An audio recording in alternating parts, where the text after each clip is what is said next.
In the beginning, the world saw a marriage that looked stable, secure, and picture-perfect.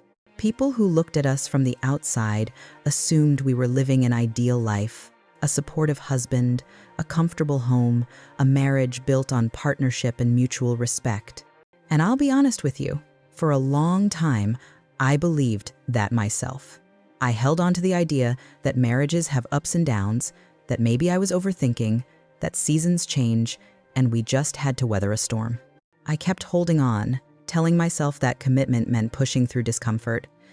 What I didn't realize then was that sometimes the discomfort isn't a storm to wait out, it's a warning signal that something is deeply off. Behind closed doors, the dynamic was not one of partnership. There were small comments, little decisions made without me, dismissive responses to my achievements, and subtle shifts of power. These things never came as a dramatic explosion. They came as a slow drip, one that you only realize is flooding the room when it's already ankle deep. And it's the subtle behaviors that are most dangerous, because you can explain them away. He's tired. Work is stressful. We're just in a rough phase. He doesn't mean it that way. I told myself variations of those excuses for years, just to hold on to an image that wasn't real anymore. There's something interesting about people who intend to use you. They never show the full picture at once. They give just enough support to keep you believing in them, and just enough distance to keep you doubting yourself. And I was trapped in that space of pulling more weight in the relationship, doing more, supporting more, sacrificing more, yet being told in subtle ways that I wasn't doing enough. That's how manipulation often works. It isn't loud. It's quiet enough to make you question yourself. To the world, we were a functioning couple. He would smile in public, hold my hand at dinners, tell others how proud he was of me, but behind closed doors, the support wasn't real. When I succeeded, there was tension. When I grew, there was silence. When I earned more, did better, became stronger, there was a shift in his eyes that I didn't understand at first. Instead of celebrating, he saw it as something he could leverage. I was building a future, but he was making mental notes about how that future could benefit him. The truth is, we teach people how to treat us by what we allow. And I was allowing a lot, not because I didn't see the signs, but because I thought love required patience. I believed marriage meant sticking it out. I thought that if I just worked harder, supported more, waited longer, eventually things would feel balanced again. But the thing about imbalanced relationships is that only one person benefits from that belief. The person taking doesn't have an incentive to change as long as the giving continues. But the outside world sees none of this. They saw matching outfits, social media photos, polite smiles at gatherings. No one sees the exhaustion of carrying a relationship alone. No one sees the late nights wondering if you are the problem. No one sees the way you talk yourself out of leaving because you're afraid leaving means failure. And sometimes we stay long after the love has faded, not because we're weak, but because we haven't yet accepted that we deserve better. And when the divorce came, that's when everything finally clicked into place. It was in that chapter that I finally understood what had been happening all along. The signs I had brushed off over the years weren't harmless. They were calculated. While I was trying to build a life together, he was positioning himself to have access to everything I had worked for, even after the relationship ended. To him, the marriage wasn't a partnership, it was security. It was stability he didn't have to earn. I wasn't a wife in his mind. I was a foundation he thought he could stand on indefinitely. And let me tell you something. The greatest betrayal isn't when someone hurts you. It's when someone you trusted plans their convenience around your loyalty. It's when someone assumes that you won't walk away, that you won't stand up for yourself, that you'll keep giving even when they've stopped contributing. He believed I would remain the same version of myself that he knew, the woman who understood, tolerated, adjusted, and apologized first. Someone he thought would allow the divorce but still carry him financially or emotionally afterward, because for so long, that was the role I played in the marriage. But here's the powerful part. Sometimes you don't recognize your own strength until someone pushes you far enough that you have no choice but to stand up. Sometimes we need that final moment of clarity, the moment where a person reveals their intentions so boldly that we can never return to pretending. That moment came for me. The moment I saw his expectations, The moment I realized he believed he could continue benefiting from me even after the marriage ended, something inside me shifted. The woman who tolerated was gone. The woman who tried was done. The woman who operated from a place of loyalty transitioned into a woman who operated from clarity. And here's what I want everyone to understand. People may underestimate you, especially when you've spent years being patient, supportive, and forgiving. They mistake kindness for weakness. They assume silence means acceptance. They convince themselves that because you didn't push back before, you never will. But life has a way of awakening the strongest parts of us right when someone thinks we have nothing left. The marriage that looked perfect from the outside wasn't perfect at all. It was a stage performance with closed curtains. And sometimes, the greatest power comes from finally pulling those curtains open and seeing the truth as it really is, not as we hoped it would be. When the divorce finally happened, it was supposed to be the end of a painful chapter.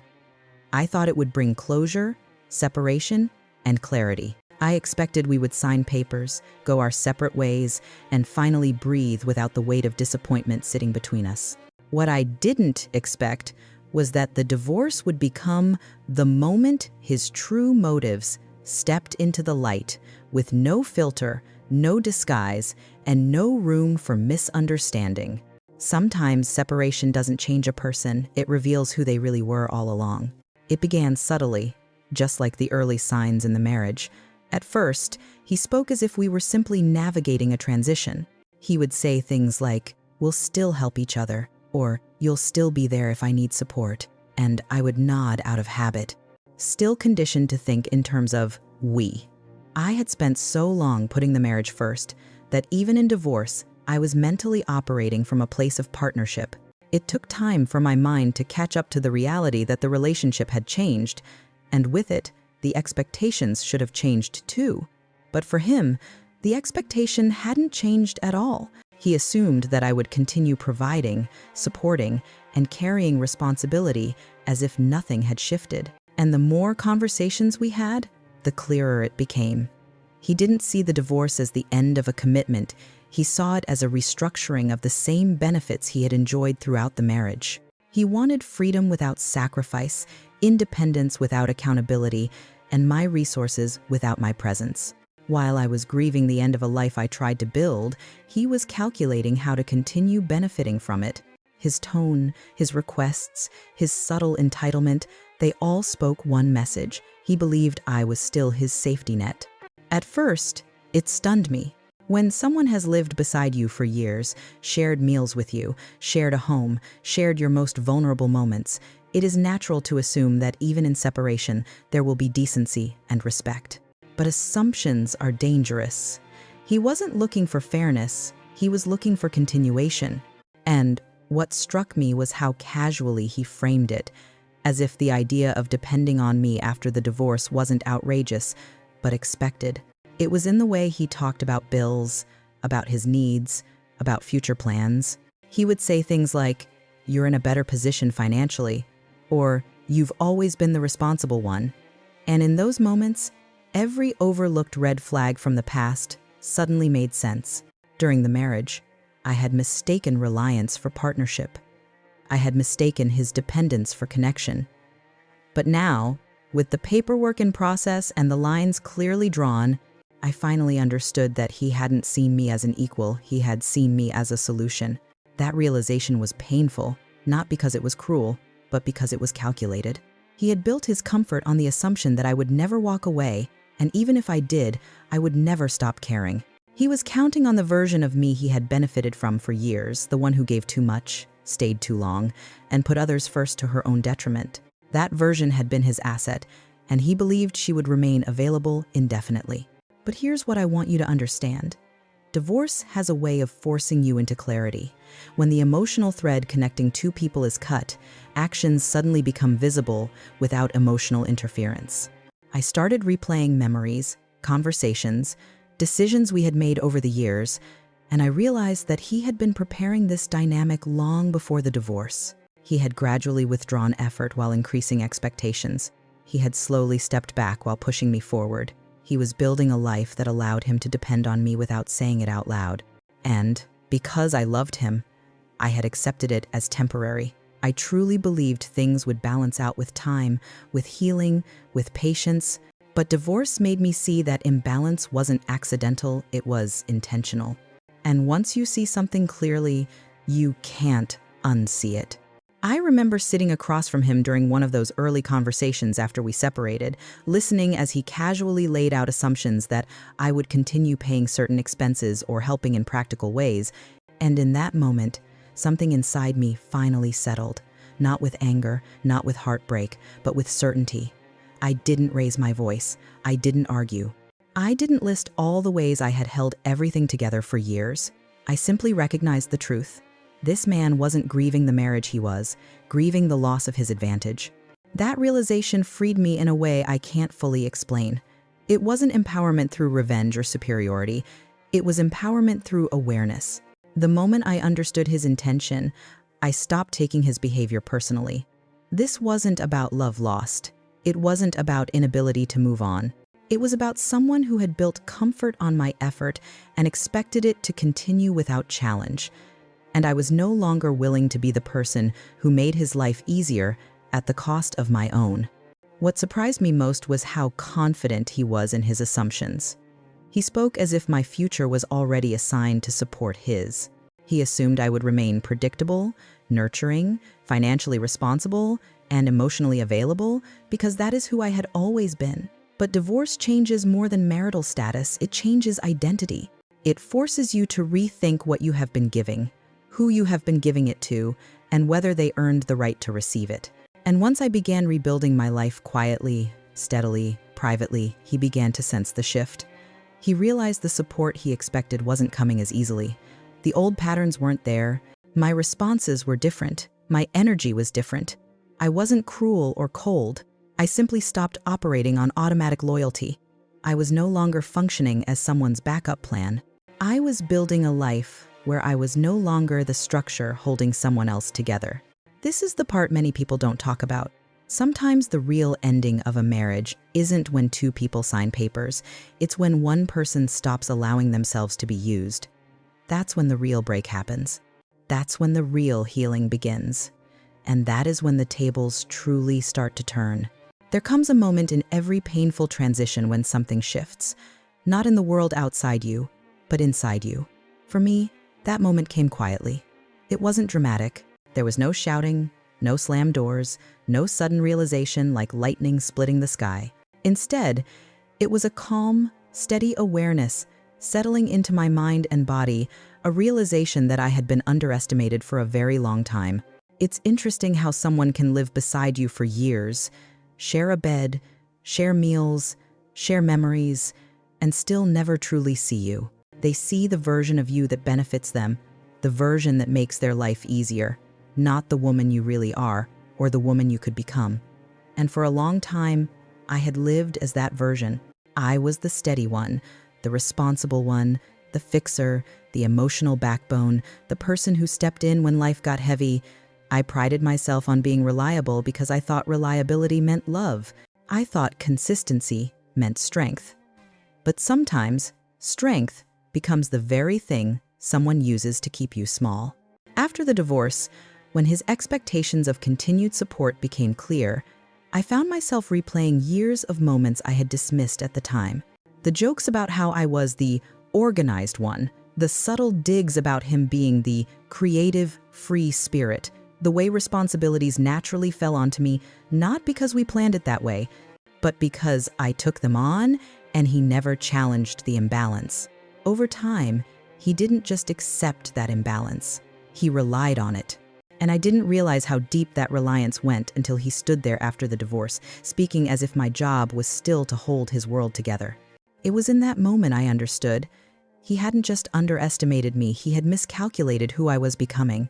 You see, people like him can only see you through the lens of who you've been, not who you're capable of being. He thought I would be the same person indefinitely because he thought my strength existed to support him. He didn't realize that strength, when redirected inward, becomes unstoppable. I remember sitting across from him and feeling something I hadn't felt in years, a deep, unshakable stillness. I wasn't angry. I wasn't hurt. I wasn't desperate to prove myself. I was simply awake. There's a saying that sometimes the most powerful transformations happen when a person realizes they're done. Not dramatic, not loud, just done. I realized in that moment that the version of me he thought he could depend on was gone. Not because she was weak, but because she had grown. She had learned. She had evolved in silence. I had been working on myself long before the divorce papers were signed. While he thought I was emotionally stuck, I was becoming emotionally stronger. While he believed I was attached to the old life, I was building the foundation of a new one. The problem was, he didn't notice the shift because he never looked closely enough to begin with. There's a very specific kind of pain that comes from giving everything you have to someone who only sees a fraction of who you are. And there's a very specific kind of power that comes from finally seeing yourself clearly. I looked back on all the moments I had swallowed my voice to keep peace. All the times I had apologized to preserve harmony, all the sacrifices I had made, believing that I was protecting the relationship. When someone finally shows you that they never intended to protect you in return, it changes the way you see every sacrifice you ever made. It doesn't make you bitter, it makes you wiser. I realized that I had been conditioned to think that loyalty meant staying, even when it was draining me. I thought commitment meant ignoring my needs. I thought adulthood meant handling everything calmly, quietly, without confrontation. I had built strength on survival instead of empowerment. And it wasn't until he openly expected my continued support after the marriage ended that I realized I had taught him how to treat me. I had shown him that I could carry everything. I had shown him that I could be depended on. I had shown him that I would stay steady no matter how heavy things got. I had lived so much of my life as a pillar that he forgot I was also a human being with needs, dreams, and limits. But here is the beautiful part. The moment I realized I had been underestimated, I also realized that I had underestimated myself. I had spent years stretching myself thin and convincing myself that exhaustion was normal, that self-sacrifice was love, that putting someone else first was noble. And maybe it was noble, but it wasn't sustainable. And more importantly, it wasn't required. I had tied my value to being indispensable. But when someone expects your strength instead of appreciating it, that's when you wake up. I started to see myself differently. I wasn't the woman who needed to prove her worth through effort. I wasn't the woman who needed validation from a marriage that no longer held space for two people.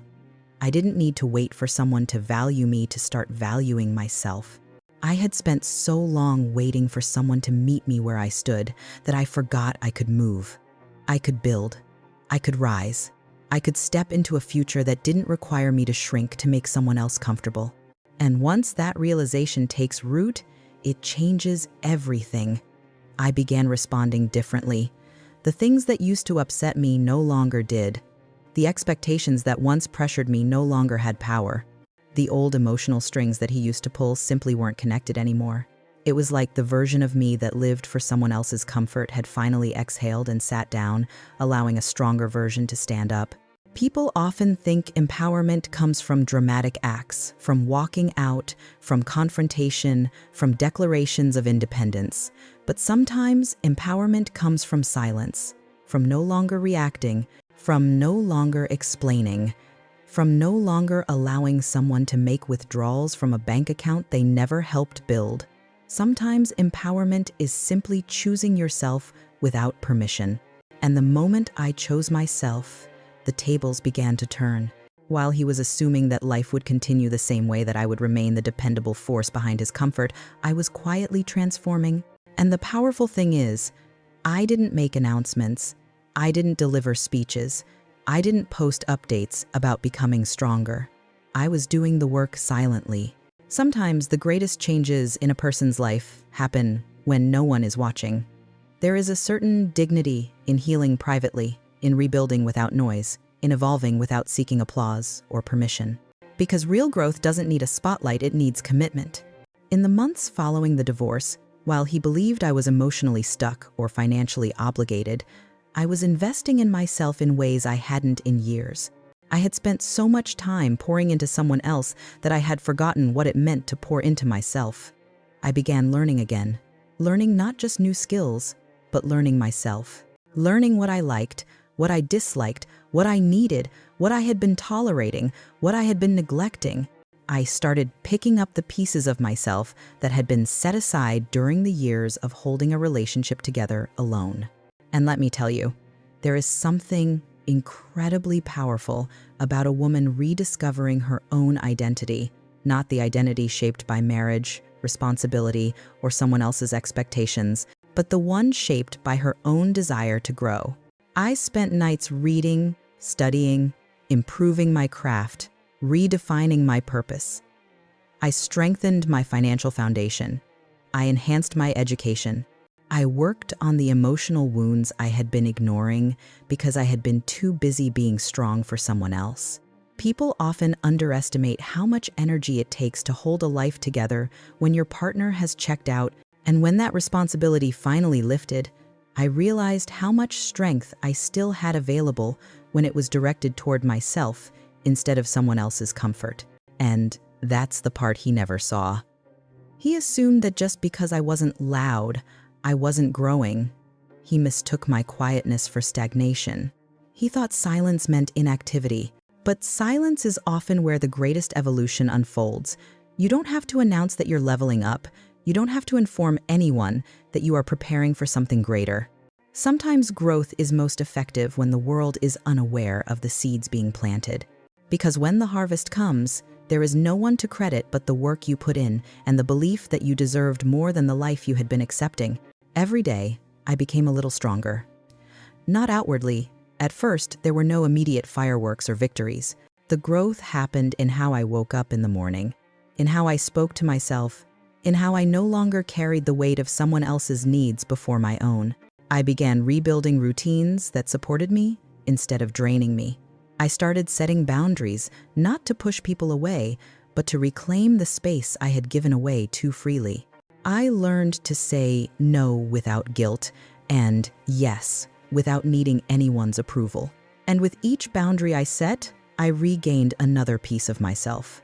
There's something deeply transformative about realizing that life doesn't have to be survival, that you are allowed to thrive, that you can build a life that feels expansive instead of restrictive, that you do not need someone else's acknowledgement to validate your progress. I started choosing myself in ways I never had before. And the more I chose myself, the more the fog lifted. I began to see clearly what I had tolerated, not because I was weak, but because I had been committed. I understood how much of myself I had buried under responsibility.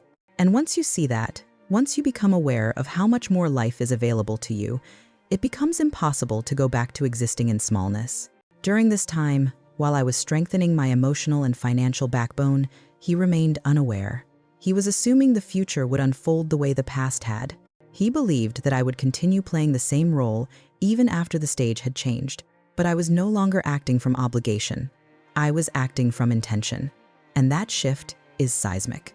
When you stop living reactively and start living purposefully, everything changes. The decisions you make, the spaces you enter, the people you allow in your life, all of it aligns with the version of you that is no longer willing to live halfway. I began embracing the discomfort of growth. People want breakthroughs, but few want the process that leads to them. Growth isn't glamorous. It's not Instagram-worthy. Growth means confronting truths you spent years avoiding. It means forgiving yourself for the times you abandoned your own needs. It means looking in the mirror and asking, what have I allowed and why? It means acknowledging the ways you've been complicit in your own exhaustion. And that kind of self-honesty can feel heavy at first, but eventually it becomes liberating. Every step I took built a new foundation, brick by brick. I was no longer the woman holding together a marriage alone. I was a woman building a life that reflected her worth. And the irony is, the more I grew, the quieter I became. Not because I was hiding, but because people who are busy transforming don't have time to broadcast. He still believed the dynamic had not changed. He still believed I would be available to rescue him.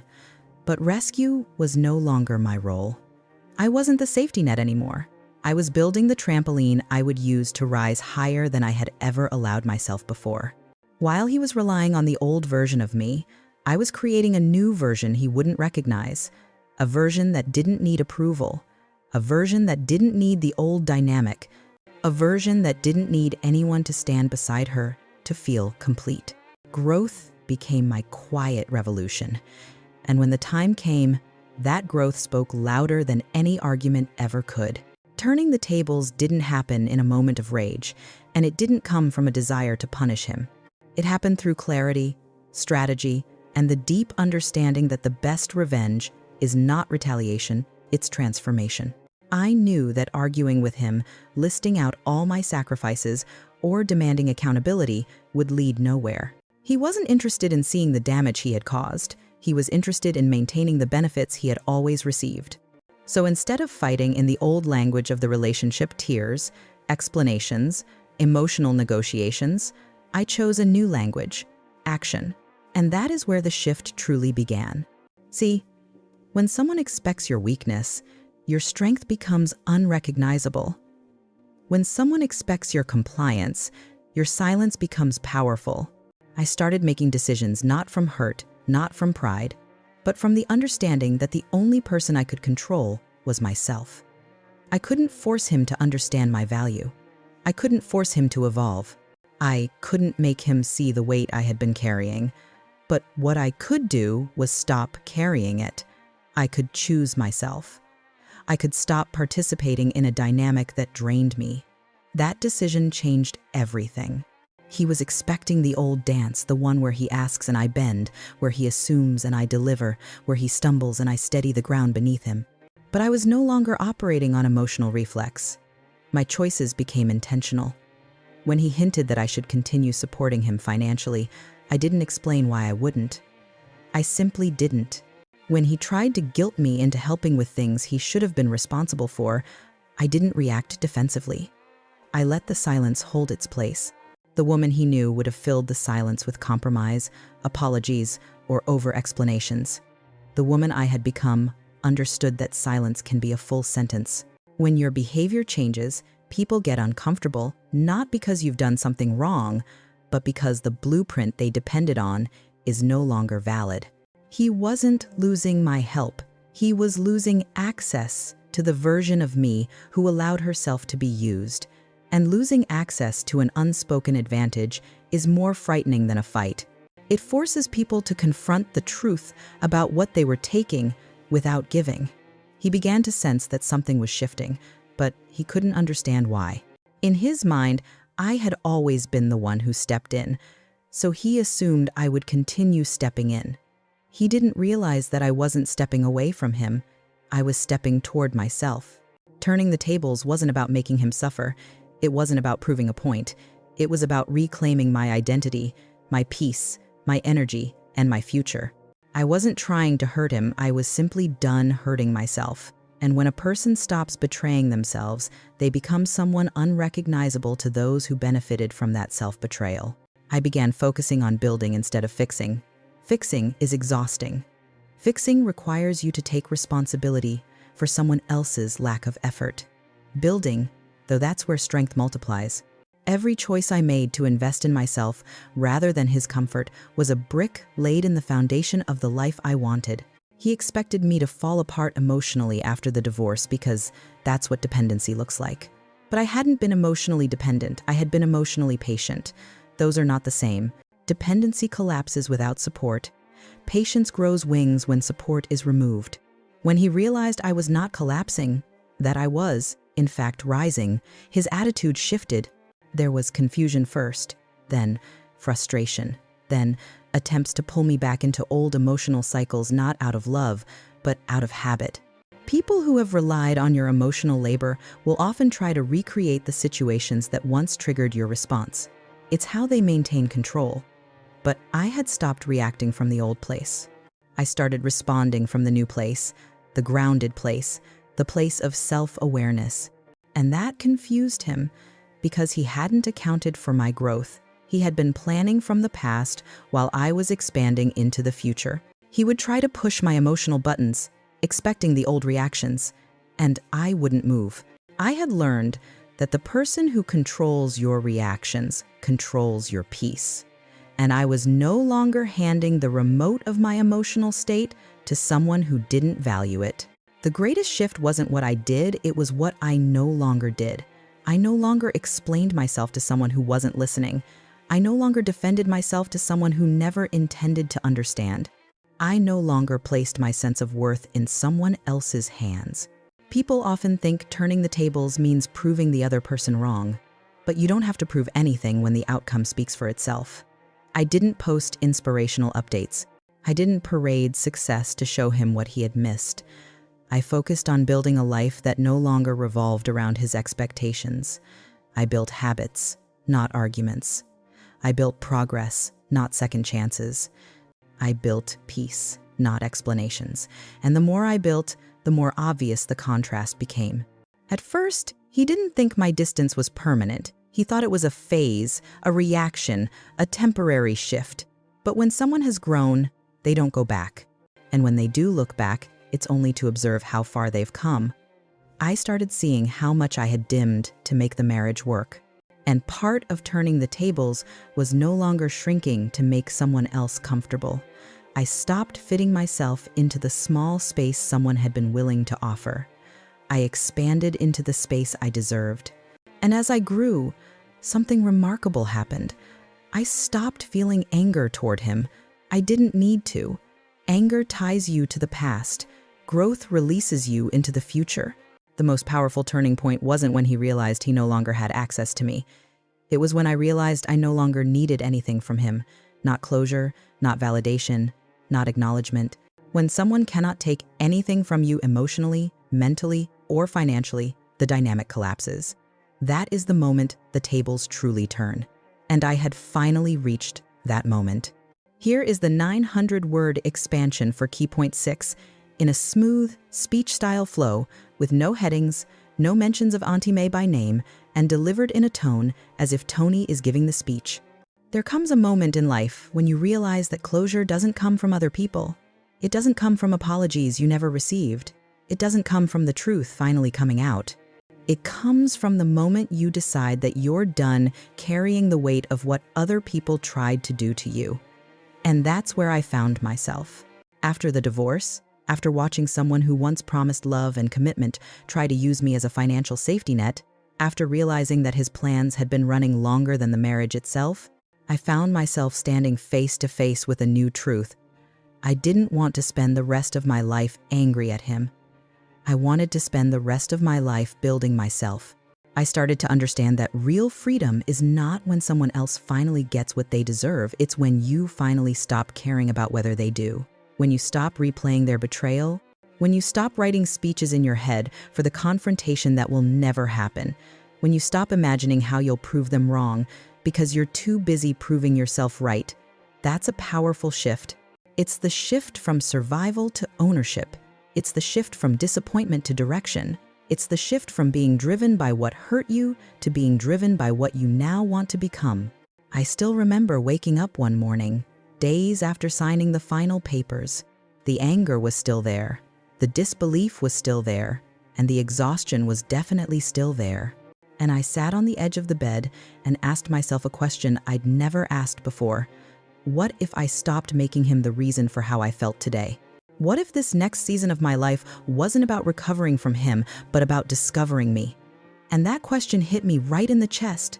It shook something deep, because up until that moment, everything was a reaction. My pain was a reaction, my goals were a reaction, my decisions were a reaction. He hurt me, so I needed to heal. He underestimated me, so I needed to prove myself. He tried to use me, so I needed to win. But the problem with reacting is that it keeps you tied to the very thing you're trying to break away from. So I made a decision that transformed everything. I decided that he would no longer be the author of any chapter of my life, not even the revenge chapter. I wasn't going to rise because he fell. I was going to rise because I was meant to rise.